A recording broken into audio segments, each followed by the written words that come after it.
In the tunnel. In the tunnel. In the tunnel. You're listening to In the Tunnel.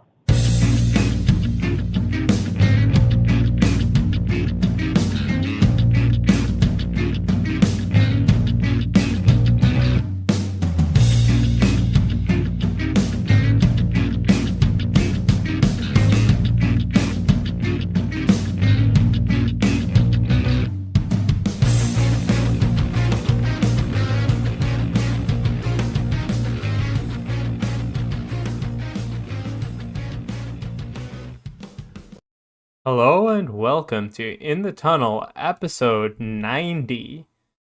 Yeah, we Made are back, I guess. We made it here, and this is the weirdest show to be like. We always think, we never think that we're like going to be on these hiatuses, and then life just completely kicks our asses.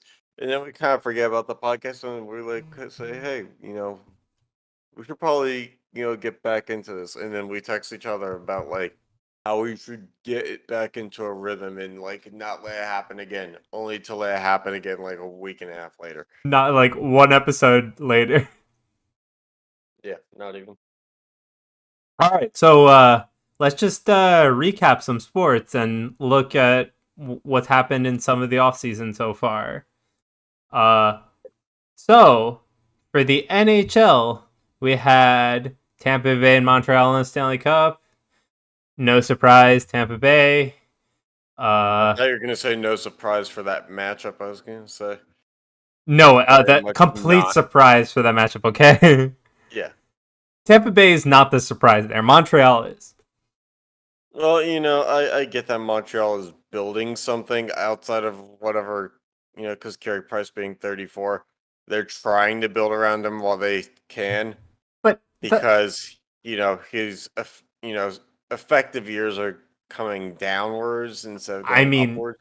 my problem with that Carey Price situation is the fact that he's $10 million of their $80 million cap. I mean, I don't know that you're going, like, if they traded him, I don't know that you're going to get suitors without having to give up some draft capital. No. Like I get it. He's there because nobody's gonna take on that contract with the amount of time that's left. I get He's it. also there because he can continue to stand on his head when he actually needs to. Yeah, but He the still problem has is years where he can't. But the Like, problem is, like, even if he stands on his head, like, there's no way Montreal should have gotten this far, right? They don't have oh yeah, nowhere near that far. anything aside from Carey Price in this Nowhere playoff near team. that far. I think the more surprising thing in the playoffs was how they kept beating Vegas.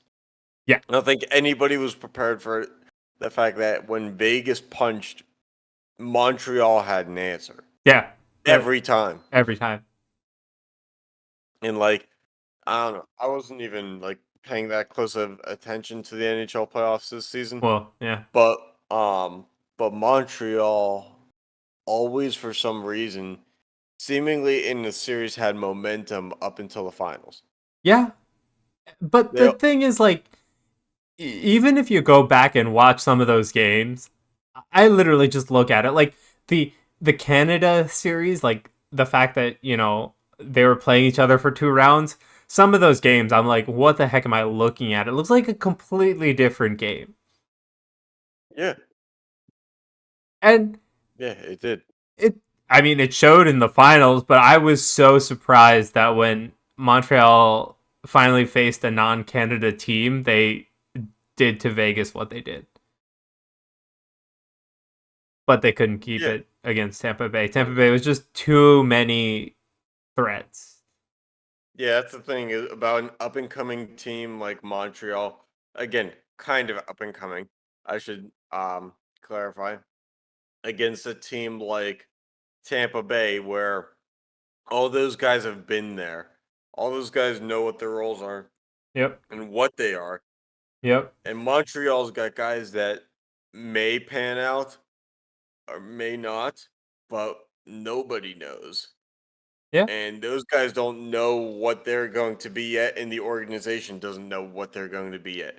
Aside from Cole Caulfield, nobody knows what anybody else on Montreal is actually going to be. And don't see them running it back next year. No. A, because of the East. B, because their defensive anchor and Shea Weber is going to be out next year.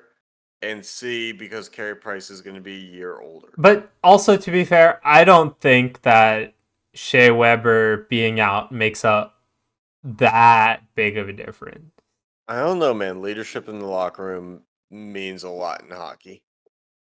Yeah, okay, I kind of get it, but like at the same time, Shea Weber is not the player he used to be. David Weber, in his whole entire tenure in Montreal, wasn't the player he used to be. Yeah. Like, everybody thought that trade was bad for both sides, and it really was bad for both Oh sides. yeah. That was like both these guys maybe need. Actually, no. Subban was still kind of riding high when he left Montreal. I think he had like 1 or 2 good years, but that's about it. Yeah.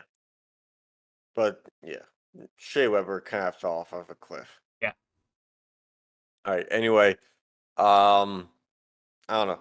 Tampa Bay repeats. There's a lot of, Not surprised. yeah, not surprising, but there's a lot of controversy to it because of the Kucherov and the cap hit and how he just missed the season, and then how all of his money doesn't count against the cap in the postseason. Oh. So he Oh just yeah. kind of got to play. Okay, So. yeah, I kind of get it, but like I kind of get it too, but like in the NBA, I know that that people hate comparing NBA to NHL, but in the NBA, an owner can just pay the luxury tax and be like on his merry way. You could, in theory, pay $1 billion more, yeah, but for like your salary cap, and then just pay I the luxury tax. I like the hard cap, I do too. but the way that like It doesn't mean anything anymore if you're going to exploit it, though. yeah, If I agree. if you give a door for somebody to go through and say don't go through that door, eventually somebody's Somebody's going to gonna go through that yeah. door. It's all the Pandora's box thing. Yep. Yeah, I mean, anyway, like I think like the Stanley Cup Finals were not that exciting. I think Tampa Bay just kind of like ran away with it, but overall, I think the playoffs was pretty good series most of the Hmm. time. I think Yeah, you I exclude have to, Colorado, uh, St. Louis, and Tampa Bay, Montreal. and yeah, I'd exclude the Penguins part just because Oh, I'm not a God Penguins was fan, so I could watch it. well, God was the goaltending awful. Yeah, I mean, yeah, it was like old Flurry back there. It was not good. yeah. It was not good. All right, on to off-season news. So yeah, so a couple things we jotted down for before the draft, which happened, the expansion draft, which happened earlier this week. Hmm. Um, Yeah. So we had that the Penguins did trade Jared McCann to the Leafs, yeah, and Duncan Keith goes to the Oilers, and the Oilers constant, I threatening of themselves, I like don't get the this. pressure that comes from nowhere for them to do something stupid like this and feel like I really backs don't against get the this. wall unless we get Duncan Keith and then we give up Caleb Jones and a pick. And then Chicago absolutely wins the trade by not having to keep a 34-year-old defenseman on Yeah, the like roster. I really don't get this move Well, for the Oilers. according to a lot of resources, Caleb Jones is already kind of like better than where Duncan Keith currently is anyway. Yeah. So Yeah, I just don't get what they're doing. If they're trying to bring in a leader, you can probably get a leader in free agency. I don't know why they felt the need to go this route. yeah, But then, was it Nick Leddy's going to Detroit and Richard Panik is going to the Islanders? fine. I don't know. The Islanders got plenty of defensemen. I don't think Richard Panik's going to bring a lot of second or third line scoring. But I don't think that's bad. It's not bad if he. I mean, the If you- Islanders don't really need Especially scorers if you because of compare their. it to Duncan Keith going to the Oilers. Well, the Islanders also don't need scorers in terms of how they play the game. Yeah. Because they were one of the innovators to bring back the more physical play. Yeah. And But the thing is, the Islanders also had the like finesse players. yeah. So it was kind of like their dynamic as a team is kind of in a weird spot right now. Yeah, it is. But nothing is as weird as what's going on in Philadelphia, where Ryan Ellis goes from Nashville to Philly. They But trade then Patrick. Nolan Patrick, their second overall pick from like 4 years ago, has already been given up on. Yep. Go to Vegas. And then he's going to go to Vegas, probably have a good future because of the pieces he's going to be around there because they're contenders set up to, succeed. And then, was it Philip Myers and Cody Glass are going to Nashville. Nashville is in a weird spot because they leave. I mean, they left Duchesne exposed during the expansion draft. But we get why, because he was on a huge contract. Yeah. But, like, they're in that weird spot where I feel like they would have been okay with getting rid of pretty much anybody. But the thing is, right, like, Nashville's defense has always been, like, good, right? So, like, getting, like, a Cody Glass for, like, they're more the forward players, right, obviously, and that's the, like, downfall of Nashville, right, is always their forward line. Yeah. So this is fine. Like, yeah, it is. I mean, it's fine if you're going to continue to play the way that has not worked for you. But I don't think it's the way they play is the problem because they do have some success with it. It's regular season fine. It's postseason not. Yeah, but I mean, you got to do good enough in the regular season to get to the postseason. This is true. This is unfortunately true. And then we have Barclay Goodrow. He went from Tampa Bay to the Rangers. A lot of these moves were to try to get, assets back before the Seattle Kraken expansion draft. And then Goodrow just got extended by the Rangers for, I think, 3.6 AAV. 3.6 mil a year for like 4 years or something like that. Yeah, I think so. I don't remember. And then Brett Howden went to Vegas. Vegas actually ended up probably acquiring the most, headline-worthy talent before this draft started. Ryan Graves went to the Devils. I don't know what you make of that as a Devils fan. Not really anything. The team still sucks. He's a forward, right? Yeah, I think so. Yeah. We don't really... It doesn't really matter. And that says something when you don't know. I didn't even look at the... Like, I will look at the team in, like, 3 weeks. All right. And then finishing up trades, Andrew Ladd continues his carousel of being traded, this time to Arizona, and he's going to be going with 3 picks for some reason. Dude, nobody wants. It's such a weird market right before an expansion draft because you basically are trying to sell players instead of trade them.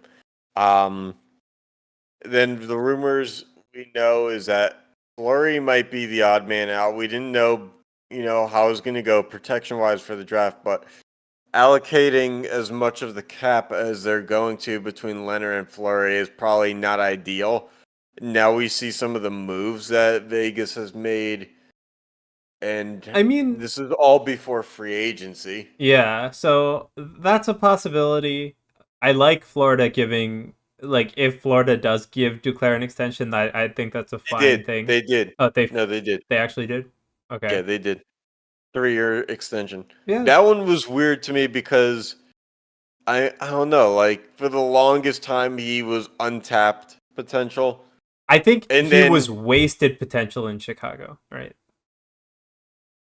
I'd say he was wasted in like potential in New York.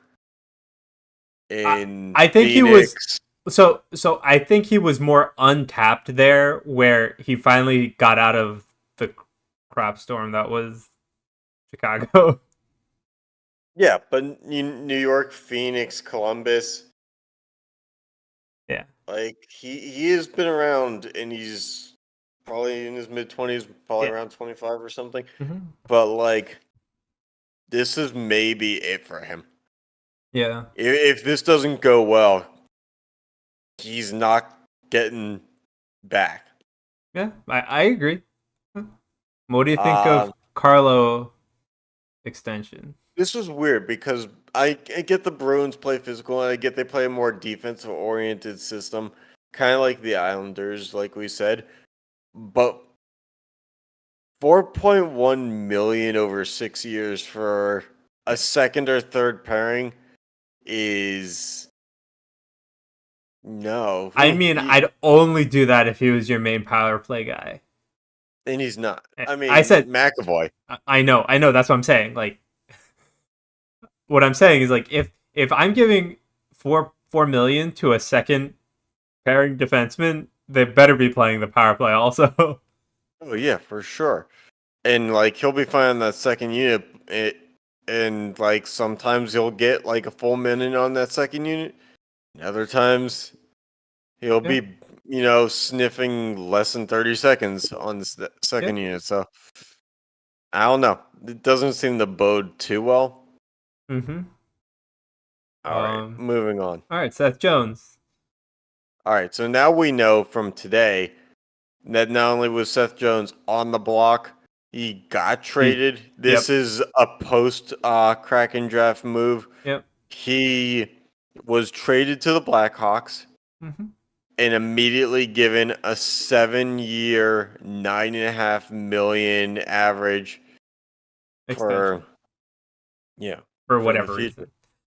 So he'll be the next Duncan Keith contract. Yep. Because it's he'll be always needed. He'll probably be a future Oiler too.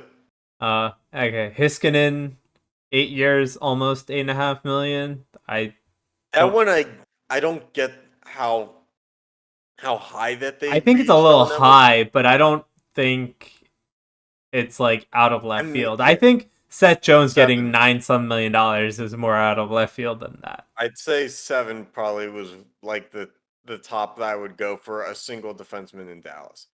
Because Dallas is not like a defenseman-oriented system. I was thinking it's like $1 million over. Yeah. All right. Alex Edler, our previously owned fantasy hockey player from back when we actually covered that in this podcast. Before the season went kaput. Yeah. The Canucks were. Hey, we didn't lose in the playoffs. Yep. Because there was no fantasy playoffs. Yep. But we were like in position to be third or fourth. Yeah. The Canucks are going to let him walk, test free agency. Not to say that they won't bring him back, but that's fine. Whatever. And then Vladimir Tarasenko was to be exposed in the draft, and I think they really wanted somebody to take him because, I don't know. He clearly doesn't want to be in St. Louis anymore, which is a weird thing to say about being with an organization that won the Cup 3 years ago. But it's kind of clear by the moves that they've made that they really don't anticipate being back. Like, a lot of their pieces are like... But, okay, so... Maybe they've stabilized some, but have left a lot of questions. I think that the team, as they were, should not have made the playoffs. Yeah. This year. I would say that too. It was a fluke. Yes. I would say that too. So I'm not surprised that Tarasenko... It was literally like Tarasenko is the whole team, and that's kind of a problem. Well, Tarasenko was the whole team before they made the Cup run. I know, which is also a problem. I remember when we were in college, he was the whole team then. Yep. In 2015, 2016. All right, other things. Wild finally buy out Parise and Suter. Yeah. I think it's like 3-4 years too late. But the spin zone on that is also 3 or 4 years too early because there's 4 years left on both their contracts. Yeah, Yandel's out of really Florida. stupid. Not surprised. And 2 NMC waivers. Also, not really surprised. Yeah, and neither of those guys we find out were taken in the expansion draft.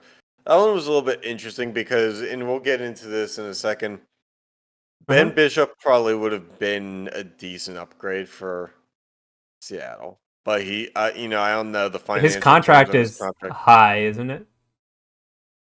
We can look that up. I was pretty sure his contract, it wasn't like so bad, but I thought it was on the higher end. Ben Bishop's contract, 6 years, 29.5 million. 6 years, 30 million, 5 million AAV. That's not too bad. Not too bad, but he is 34. Yeah, that too. Yeah. All right. Anyway, on the Kraken draft that we want to talk about here, want to go through the forwards first? Actually, I'll say this about the Bishop contract. Most of what he's owed is behind. Like, has already happened. Yeah, but it's AAV, He would have right? had it. Yeah, but no, it's not. It's split up so that all the money that most of it's already been paid.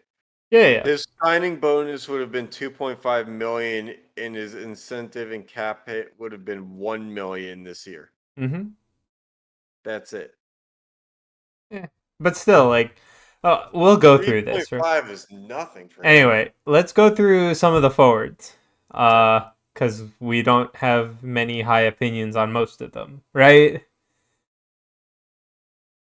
No, sir. So Tyler Pitlick, they picked from the Coyotes. They immediately flipped him. Yeah, they flipped him the next day because, unlike Vegas's draft, they decided that you couldn't do side trades. Which, once I found out about that, immediately ruined my interest for watching the draft, because I was purely only going to tune into that selection show to see the side deals. Yeah, I wish they I kind of get it. Deals that were made with the Vegas draft were so enticing. Also, it made Vegas that much of a contender. Yeah. That first year. Which it's such a bummer too, because we find out that Seattle's only made the one deal. Vegas made 20 of them. Yeah, every team almost. Yeah. So, all right. So anyway, Pitlick gone. They got a 4th round pick. Morgan, Geeky. I'm going off the ESPN pronunciation of these from NBA players who played for the Sonics. So yeah. So Morgan Geeky. We don't know. Morgan Kakai. John Quenville. We don't have high opinions of him. Yeah, he's okay. Blackhawks, even though they had Quenville as a coach at one point. Yeah, Jonas Donskoy. We agree that he's probably going to be one of the top 4 performers statistically on that team. Yeah, then Gavin Bayruth. Never heard of him. Then Yarncrook. He should be top, decent 3rd or 2nd line. Second or 3rd line center, right? I think he's a center. But statistical production probably not going to be very high. Yeah. Nathan Bastian. Yeah, you're picking from scraps anyway. Yeah. That would have been a great team for a side deal to probably get a 6th round pick or something, just to pick I don't know, the garbage can next to Will Butcher's locker or something. Jordan Eberle, he's probably top 2 on this list for forwards. Colin Blackwell, fringe player. Yeah, Carson Torinsky, fringe player. Brandon Tanev, 3rd line. He's never gonna be top 6. Probably. He's good at being a small physical player, but he's never going to amount to statistical production. Yep. Alexander True. Yanni Gord, probably best player. I mean, when you're talking about San Jose, you're also talking about picking from scraps too, because they invested so much in the present, and now they're screwed. Yeah, Yanni Gord though, top 2 player of forwards. Yeah. Jared McCann, top 4. Yeah. Cole Lind, Mason Appleton, also All right, so let's say what we did after the draft. We did a call after the draft just to talk about what was going on. We didn't pay too much attention to the draft special because all the picks were pretty much leaked ahead of time. Yep. But we opened up a Sports Illustrated article and read through, short little summaries on most of the forwards who were drafted on this team. Long story short, a lot of these guys have not played long, and those who have had like a decent amount of exposure are in their prime, and they're not going to get much better. All right. Also, like out of all those players, it's literally Yarncrook, Eberle, Tanev, Gord, McCann, right? Those are probably the 5 better forwards you have. Yeah. And you picked, you obviously had to pick the most forward. Yeah, and a lot of these forwards are around 24, 25 years old with under 50 games of NHL experience. I think Yarncrook and Tanev are the only, the 2 major exceptions. Yeah. But, no, Tanev's 27 or 28. 29, I thought. But yeah, I'm talking about 24 and 25-year-old guys, like guys who should be solidified in the league by now. Yeah. And if you're building a team where you have 10 forwards who are like that, or even 6 or 7 forwards who are 24, 25 and have under 50 games of NHL. Let me say this though, I don't think half these players are playing in the NHL. Which, yeah, and this is getting to the point that I was trying to make, which is weird that you craft a team where you have options and intentionally choose to be this way. Yeah. All right, but yeah. So this was forwards, we think, have a major miss for the Kraken, right? But when we talked about it after the draft, we had looked at the roster.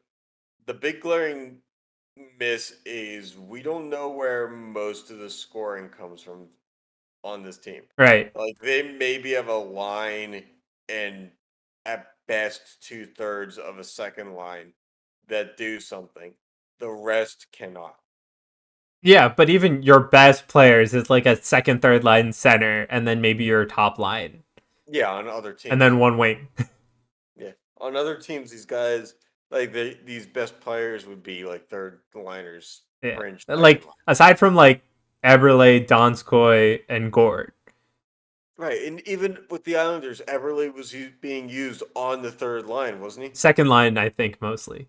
Yeah, so, I mean, but they lack a true number 1, line. Eberle can be a first liner. He did play first line for parts, but mostly is on the second line. I think it was more for matchups and stuff, but still. Anyway, what we did like about their draft though is the next section, the defense. Yes. So yeah, let's go through that. So Hayden Fleury from the Ducks. I think it's a good pick from what the Ducks are offering anyway. Yeah, and I guess they're really excited because they get to play with each other, the brothers Hayden and Cale Fleury. Yep. And Cale Fleury's later. Jeremy Lawson from the Bruins. Yeah, I mean, I'm okay with that. Most of the Bruins players are kind of expensive anyway. Yeah, especially right before the draft. Yeah. Will Borgen. Price markup of fucking teams. Yeah, Will Borgen from the Sabres. I mean, that's fine. The Sabres or whatever. I mean, yeah, they're not going to need this many defensemen. Yeah, first of all, but let's just go through that now. They drafted more defensemen than they're ever going to use. Yeah, but then Mark Giordano from the Flames, great. He had to be left open. Great pick. Right, but the thing is, he's past his prime. He's good as a captain. He'll be a good leader, but he's But that's probably got a fine. limited number of years of productivity left. But that's fine, He's right? not a Ginla. He's not going to be a 40-year-old star. But that's fine because you have Alexiak from the Stars. That's a good defenseman too. Yes, not offensively, but yes, he's fine. Yeah. Now giving him 4.6 million over the next 5 years, You not can so fine. you can afford that as a friggin' new team though. It's Yes, not their you can choice. afford that, but you don't do that. His nickname is the Big Rig. I know. He doesn't do offense. He did offense okay when he was in Pittsburgh. Yeah. Like, he has not done offense since. All right. Then they picked Dennis Cholowski from the Red Wings, but the Red Wings are Yeah. anyway. Well, yeah, it would be a compliment for the Red Wings. Yeah. Okay, but they get Adam Larson from the Oilers. Is fine. It's a More than fine. I'm sure they were more willing than to get yeah. rid of, and I'm sure they were getting rid of all the aging pieces. Yeah. Curtis McDermott from the Kings. That's a whatever. Again, you're choosing from dumpster fires. Yeah. Carson Sosi from the Wild. They weren't going to pick up the bought out players anyway. So, Yeah. then Cale Fleury from the Canadiens. That'll be good. Mm-hmm. And Vince Dunn from the Blues. Yeah, that's probably another one of the bigger polls. Yeah. So their defense, they have so many good pieces to choose from, and they can still deal one or two of them and be fine. Yeah. And they probably need to deal one or two of them because Lord knows why they drafted like 12 defensemen. But didn't they have to draft this many? Wasn't there like you have to draft X forwards, X defensemen, X goalies?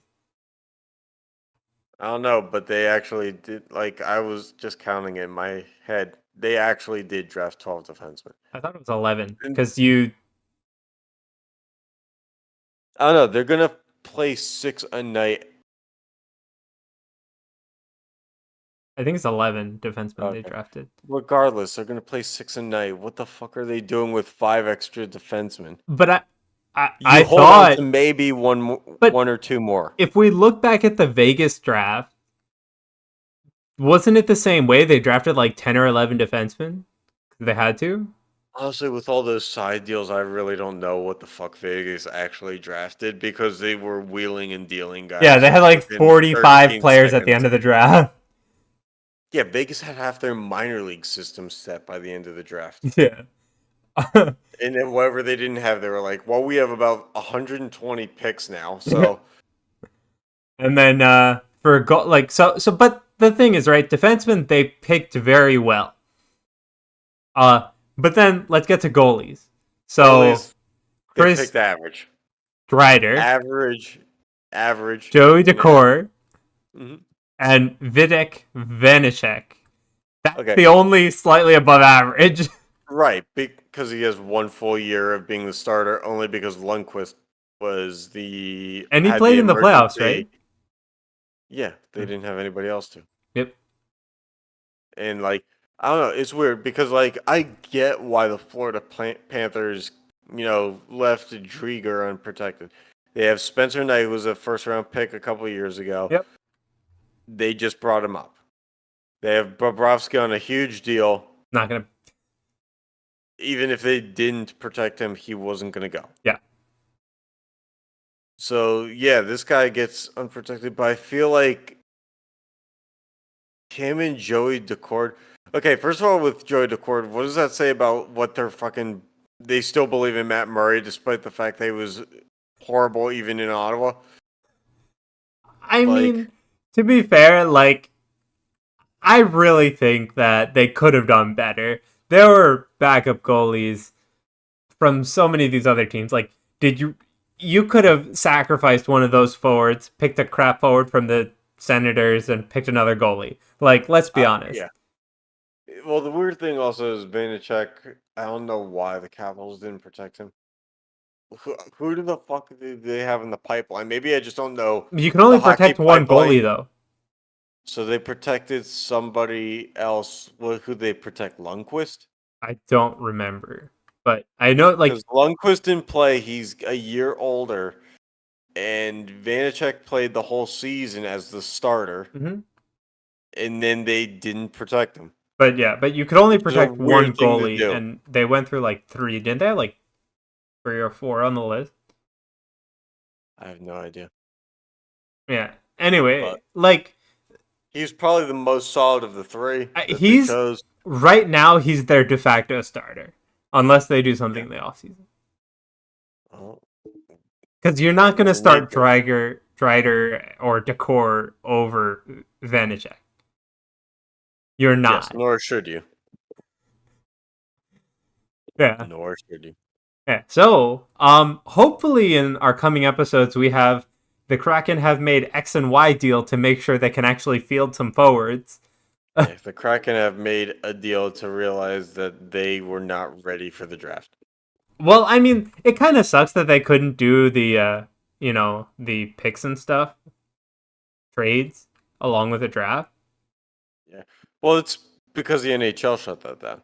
But they didn't want that, which made no sense to me. It made it like that's the reason I watched Vegas's. Because if it was just like I turned on the draft, expansion draft for 5 minutes. Yeah. And yeah, partly because we knew what happened. But it was also boring. Like I could just read it online. Yeah, it was really boring. Like having those kind of trades and stuff when they did the Vegas one made it entertaining. Also, let's just say what it is. Ron Francis, the GM, could not have acted any more like he didn't want to be there. There are a lot of people that didn't want to be there, dude. All the ESPN guys were like, well, Seattle, the fish here. Let's throw a bass here. Let's do this. Boy, this is fun. Ron Francis, what do you think? Or like they would try to crack a joke and see well, Ron, what do you think about now you have 2 Flurries, 2 beats 1, don't you think? And then Ron Francis would just put his head down and be like, from the St. Louis Blues, we choose Vincent Dunn. Like Ron Francis was like, yeah, I get that you guys are trying to do this entertainment thing, but let's just not because I don't want to be here. You guys don't want to be here. Gary Payton doesn't give a shit about us. But the thing is, there was no hype. Well, and part of that was because literally everything they couldn't even get Sean Kemp the actual size shirt he wears. Yeah, but the man's a fucking legend in Seattle. He was stuffed into a fucking Kraken shirt like a fucking grape. Yeah. Anyway, so yeah, here's the team so far. Hopefully it gets better in the coming weeks. Also, I love the fact that Sean Kemp was like, yeah, I've been watching hockey for a few years, and then he was like, I can't pronounce his name when he had to pronounce it's like verbatim. He was like, I've been watching this game for a while. I think that how this team's being drafted is going to fit well with the city. We choose. And then he actually said, I don't know how to pronounce this. I don't know if I'm doing this right. But if you watch the game, you gotta figure this out. You'd think that you would write down how you would pronounce some things and practice it. You would think that anybody would have prepared basketball players for this moment because who would have thought that Marshawn Lynch and a bunch of old basketball players didn't know a shit about hockey? Everybody. Yeah, everybody. And yet nobody who was there fucking gave a pronunciation guide. Yep. Maybe the dumbest part of this. Yep. All right. So that was the NHL caught up. Now let's look at the NBA. Do we have to? Unfortunately. I still live in a world where they were up 2-0, man. You still live in a world in an alternate reality where Phoenix actually beat Milwaukee. Okay, so it's weird, and I told Sam this.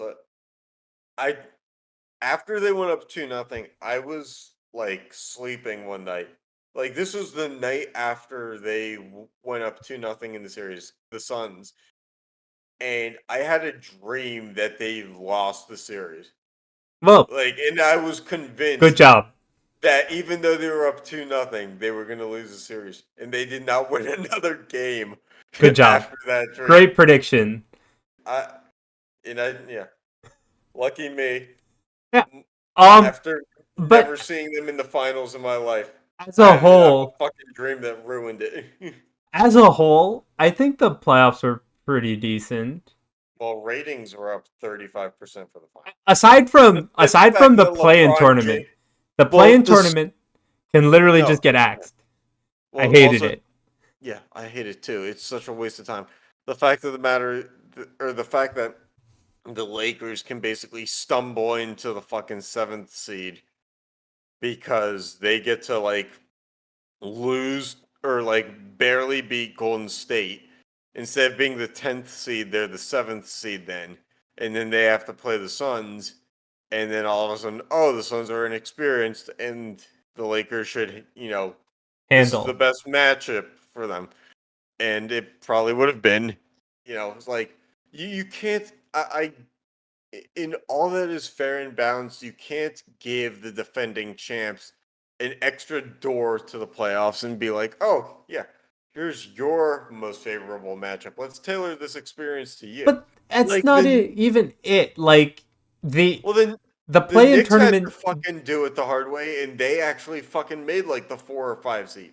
But the Knicks, they came from nowhere. The problem is, right, like, the play-in tournament didn't do anything to the actual outcome of the playoffs.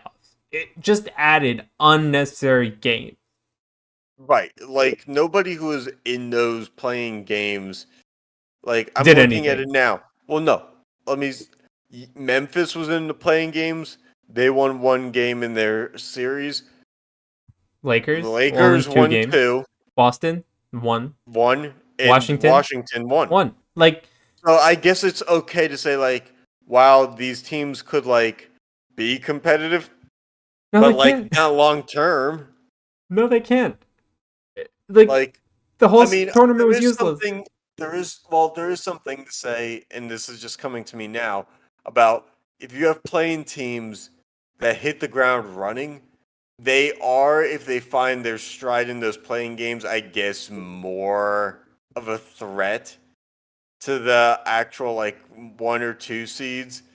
Because they had that, it's kind of like in March Madness where, like, a play-in game team makes, like, the Elite Eight or Final Four because, like, they've been fighting for just a little bit longer.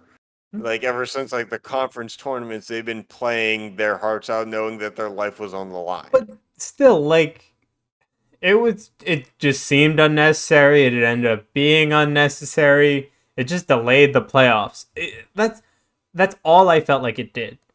Well, I mean, they make it so it technically is the playoffs, which is maybe the dumber thing. That's why I'm saying it delayed the playoffs. Well, also talking about the teams that made it.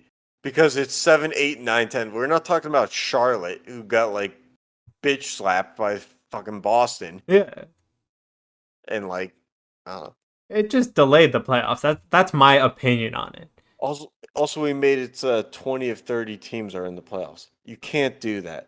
It's useless. You have to have a cap around half. You can't put more than half of your teams. Like, I guess 16 is more than half, but, like, you can't put 20 teams in the playoffs. For the NHL and the NBA, right? It was like 16 out of 30 is like, okay, it's fine, right? Because it's a number. Right. It goes to 2 very easily. Like, for the NFL, they have 32 teams. 16 makes sense. It's half.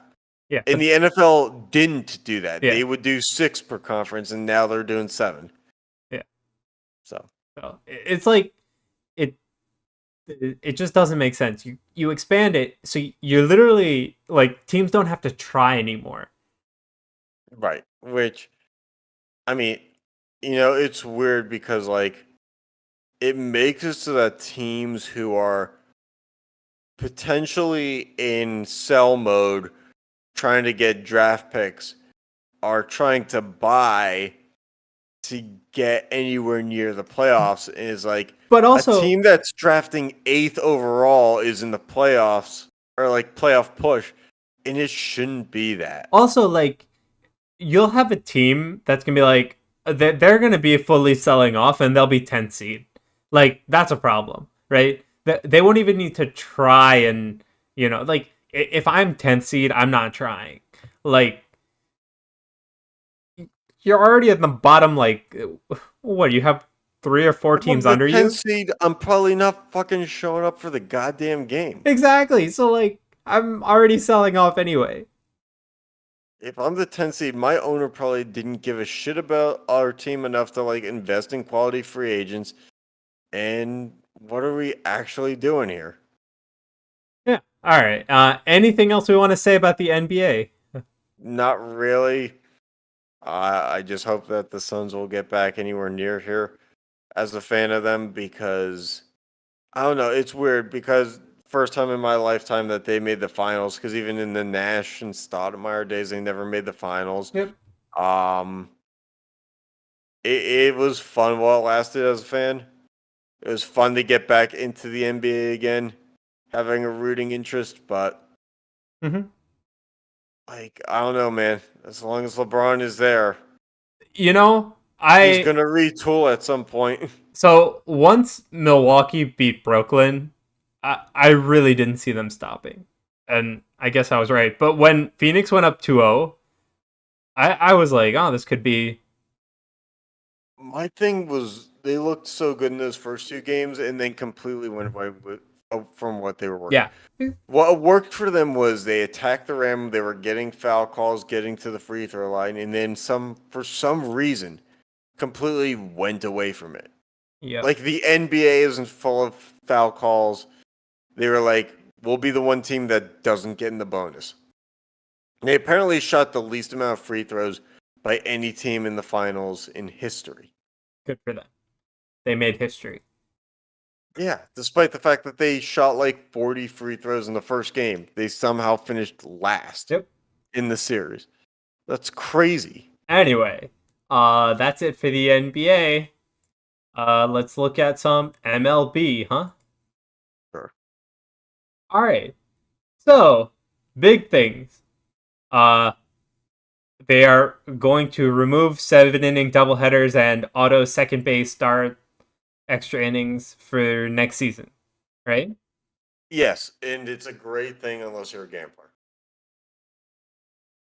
Well, the thing is that if you have like the over in a game and it's like right there, but it's tied at the end of the ninth, having somebody on second base fucking like almost guaranteed it because you needed only a single to get like an average runner in. Yeah.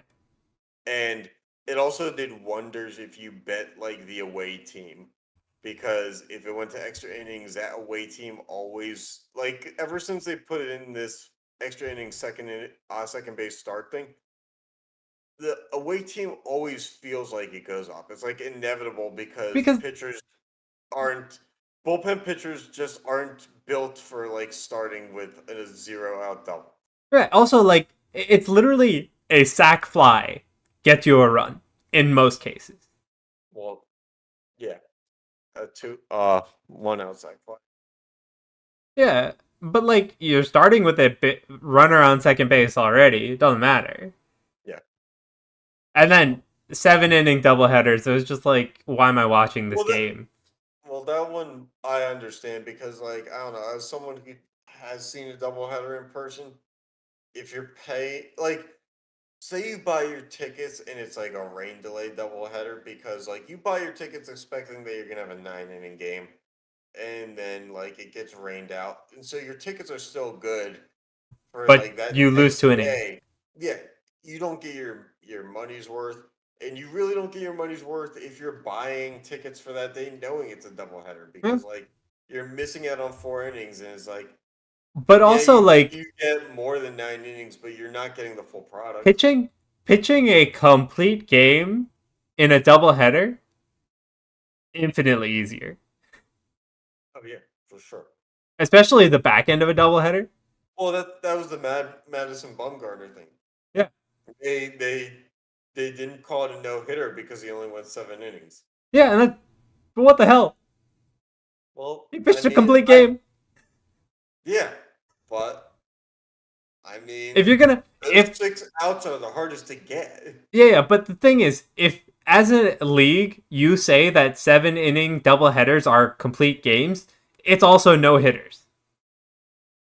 Yeah, but in Like no, just by principle, not by like same similarity. It definitely, I agree, does not equal a 9 inning like.